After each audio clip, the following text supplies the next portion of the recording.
All right, let's say you want to make this design 2 colors and you want the eyes to be red. What you're going to want to do is you want to go and click onto your design, and then you go up into object. You want to find ungroup because you want to ungroup this design.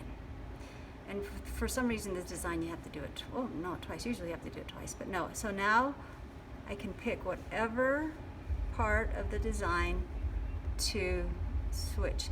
Because what I need to do is, if I want the eyes a different color, I'm going to delete that.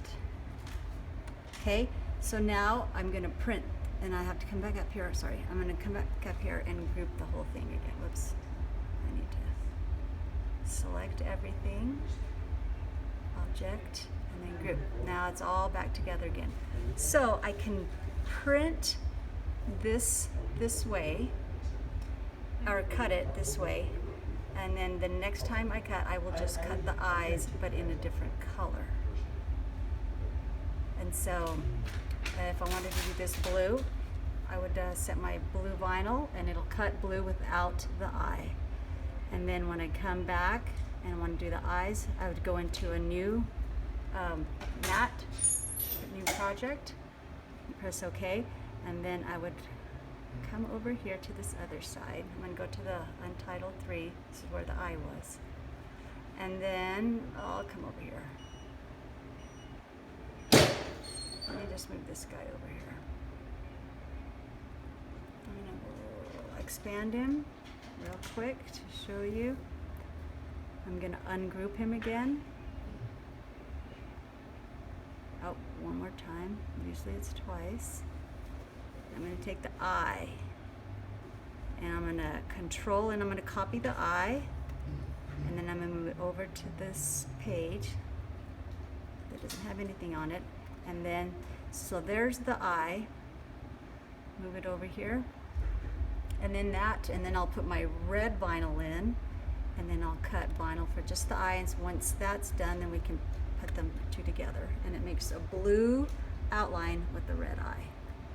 But that's how you, and you can do that with any design. You can tear it apart, whatever colors you want, but you have to print in those colors. You have to print your design. Can I ask a question? Yes. How do you make sure that the sizing is proportionate so that the eye won't be too big or too small for the other part of the design? Okay, that's a good question. You just got to make sure that you group. When you ungroup it, okay, you'll be able to see parts. Take the part away, but you got to keep you just keep it at that size. And when you let's do this eye again. So when you copy that guy, it's coming from the same design or the same size as the original. So when you cut it, you just got to make sure you're working on your original, and then you copy it, and then you paste it, and then it'll be the same size. But you got to make sure you're working on from your original design, because if you get too, like with me, if you get too confused and you're using 2 or 3, objects, then that's when you can get messed up. And I do that a lot. Work from original. If you work from the original, you're going to have the original parts.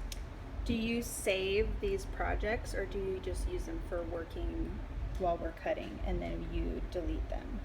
It depends. If we do something for people who are like return customers, then we do. We keep them on file. It's for people that it's just like one-timers, that we know are just going to be one-timers, we just delete the thing. But most of the time we will, like you see here, we go into our import. We do have a lot of, designs that we have kept in our drive and in our downloads, and we have a folder for vinyl, and that also has a lot of our designs in it as well.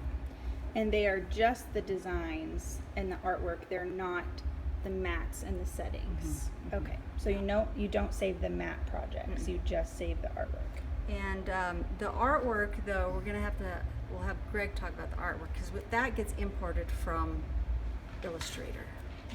And so Greg will talk about that, because he's the one that does that, and he brings it over, and then that's when I do this. Okay.